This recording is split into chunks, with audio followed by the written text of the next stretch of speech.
ఈరోజు మంగళవారం, అమ్మవారికి ఎంతో ప్రీతిపాత్రమైన రోజు. అమ్మవారి ఆలయ దర్శనం విశేషమైన శుభ ఫలితాలను కలిగింపజేస్తుంది. అమ్మవారి ఆలయానికి వెళ్ళేటప్పుడు ఎలాంటి ద్రవ్యాలను తీసుకుని వెళితే సమస్త శుభాలు చేకూరతాయో నేటి శుభం లాభం అనే శీర్షికను పరిశీలిద్దాం. మంగళవారం సందర్భంగా ఉగ్రదేవతల ఆలయ దర్శనం విశేషమైన శుభ ఫలితాలను కలిగింపజేస్తుంది. దుర్గా, కాళీ, చండీ, మహిషాసురమర్ధిని ఇలాంటి ఉగ్రదేవతల ఆలయాలకు వెళ్ళి దర్శనం చేసుకున్న, ఆలయాల్లో దీపాలు వెలిగించిన, ప్రదక్షిణలు చేసిన జాతకంలో పాపగ్రహాల వల్ల వచ్చే వ్యతిరేక ఫలితాలన్నీ తొలగిపోతాయి. సమస్త శుభాలను అందిపుచ్చుకోవచ్చు. ఉగ్ర సంబంధమైనటువంటి అమ్మవారి ఆలయానికి వెళ్ళేటప్పుడు నిమ్మకాయలు తప్పనిసరిగా తీసుకొని వెళ్ళాలి. అమ్మవారి ఆలయానికి వెళ్ళి నిమ్మకాయల దండను అమ్మవారికి సమర్పించినట్లయితే అమ్మవారి అనుగ్రహం వల్ల శత్రుబాధలు తొలగిపోతాయి. దృష్టి దోషాల నుంచి సులభంగా బయటపడవచ్చు.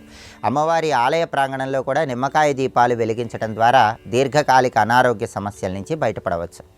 అలాగే అమ్మవారికి పూజలో నిమ్మకాయలు ఇచ్చి పూజ పూర్తయిన తర్వాత ఆ నిమ్మకాయలు కొన్ని గృహానికి తెచ్చుకోవాలి. ఆ నిమ్మకాయలను పచ్చిమిరపకాయలతో పాటు కలిపి మీ ఇంటి సింహద్వారం ముందు వేలాడదీసినట్లయితే ఇంటికి, ఇంట్లో ఉన్న సభ్యులకి సమస్త దృష్టి దోషాలు తొలగిపోతాయి. గృహానికి ఉన్నటువంటి నకారాత్మక శక్తులన్నీ తొలగింపజేసుకొని సకారాత్మక శక్తులు పెంపొందింపజేసుకోవచ్చు. అదేవిధంగా అమ్మవారి ఆలయానికి వెళ్ళినప్పుడు తప్పనిసరిగా తీసుకువెళ్ళవలసినవి పసుపు కుంకుమలు. అమ్మవారికి పసుపు కుంకుమలు సమర్పించినట్లయితే అమ్మవారి సంపూర్ణమైన అనుగ్రహం కలుగుతుంది. పసుపు కలిపిన నీళ్లతో దేవాలయంలో అమ్మవారికి అభిషేకం చేయించుకున్నట్లయితే శుభ కార్యక్రమాలు దిగ్విజయంగా పూర్తి చేసుకోవచ్చు. వివాహ ప్రయత్నాలు విజయవంతమవుతాయి.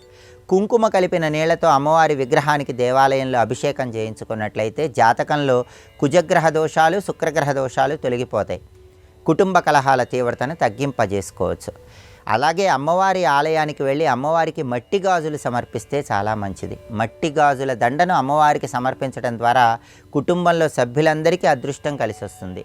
లేదా గృహంలో అయినా మంగళవారం పూట అమ్మవారికి మట్టి గాజుల దండను అలంకరించి అమ్మవారి పూజ పూర్తయిపోయిన తర్వాత ఒక ముత్తైదువను గృహానికి పిలిచి ఆ ముత్తైదువకి ఈ మట్టి గాజుల దండను తాంబూలంలో ఉంచి తాంబూల వాయనం ఇచ్చినట్లయితే భర్తకు బాగా కలిసి వస్తుంది. భర్త జీవితంలో మంచి పురోభివృద్ధి సాధిస్తాడు.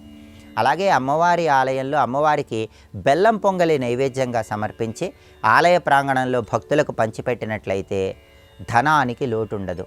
ఆదాయ మార్గాలు పెరుగుతాయి. వృధా ఖర్చుల తీవ్రత తగ్గుతుంది.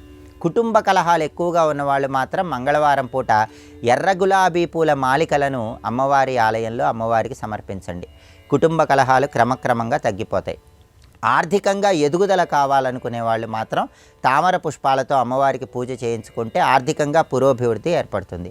దానిమ్మ పండు గింజలు అమ్మవారికి నివేదన చేయటం ద్వారా రకరకాల మార్గాల్లో ఆదాయం పెరుగుతుంది. శత్రుబాధలు తొలగిపోతాయి. ముఖ్యమైన కార్యనిమిత్తమై బయటికి వెళుతున్నా, ముఖ్యంగా ఏదైనా కొత్త పనిని ప్రారంభిస్తున్నా ఆ పనిని దిగ్విజయంగా పూర్తి చేసుకోవాలంటే, ఆ పనిలో విజయం లభించాలంటే అమ్మవారి ఆలయానికి వెళ్ళి అమ్మవారికి అరటి పండ్లు నైవేద్యంగా సమర్పించండి. వాటిని ప్రసాదంగా స్వీకరించి కార్యనిమిత్తమై వెళ్ళినట్లయితే అమ్మవారి సంపూర్ణమైన అనుగ్రహం చాలా సులభంగా సిద్ధింపజేసుకోవచ్చు. కాబట్టి మంగళవారం సందర్భంగా ఉగ్రదేవతల ఆలయానికి వెళ్ళేటప్పుడు ఈ ప్రత్యేకమైన వస్తువులు తీసుకొని వెళ్ళండి. పసుపు, కుంకుమ, నిమ్మకాయలు వీటిని తీసుకొని వెళ్ళటం ద్వారా, ఎర్ర గులాబీ పూల మాలికను అమ్మవారికి సమర్పించడం ద్వారా సమస్త శుభాలు చేకూరతాయి. అమ్మవారి అనుగ్రహానికి సులభంగా పాత్రలు కావచ్చు.